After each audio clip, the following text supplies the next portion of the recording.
Hi, it's Mr. Todd, and I'm going to give myself 3.5 minutes to tell you about paragraphs. What's up with paragraphs anyway? Well, paragraphs break up large blocks of text into easier to read sections. If you've ever seen a really large block of text, it's very, very tiresome to read. So paragraphs allow us to show the reader where they can stop and think. Paragraphs let the reader know that something is changing. I like to say that paragraphs happen when the scene changes, the speaker changes, or time changes. What do I mean by scene change? Well, think of the story as a movie. Anytime the camera in the story focuses on a different object or a different place, the scene has changed. The camera has changed. Therefore, we should change the paragraph to go along with it. Look at this big block of text over here in the story.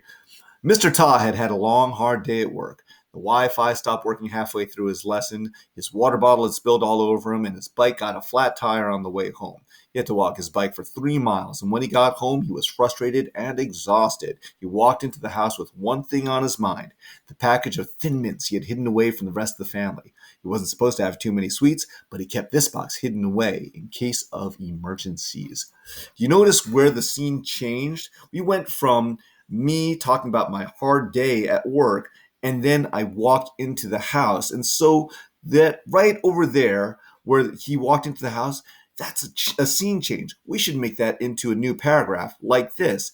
You see how now we can think about the exhausting day and then the day, walking into the house with one thing on his mind.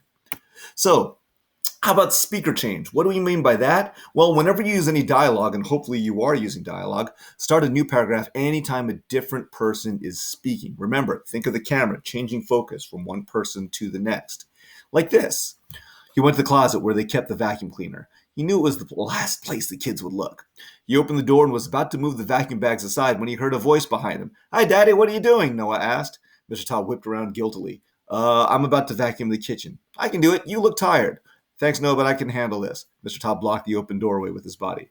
"Are you sure?" "Yes, Noah, I want to vacuum the kitchen by myself. Please go do your homework."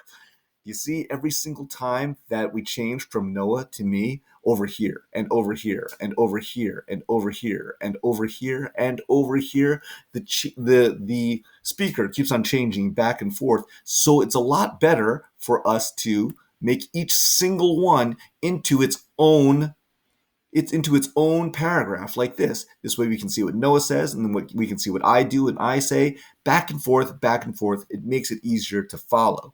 And of course, what do we mean by time change? Well, sometimes time passes in a story that's not that eventful. We don't write every single moment in the story. We pick and choose the moments that matter. So whenever time passes in a story that you don't account for, you start a new paragraph like this.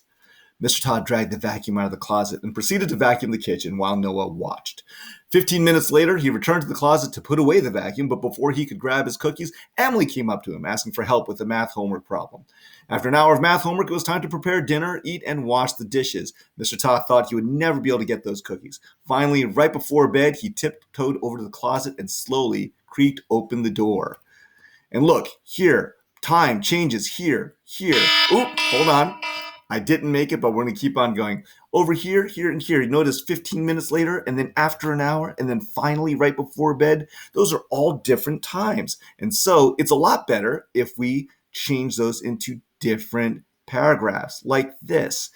15 minutes later, after an hour, finally right before bed. So, when do you start a new paragraph? Remember, you start a new paragraph whenever the scene changes, the speaker changes, or time changes. And just in case you're wondering, I did finally get those cookies. Hey, those Thin Mints. Hey!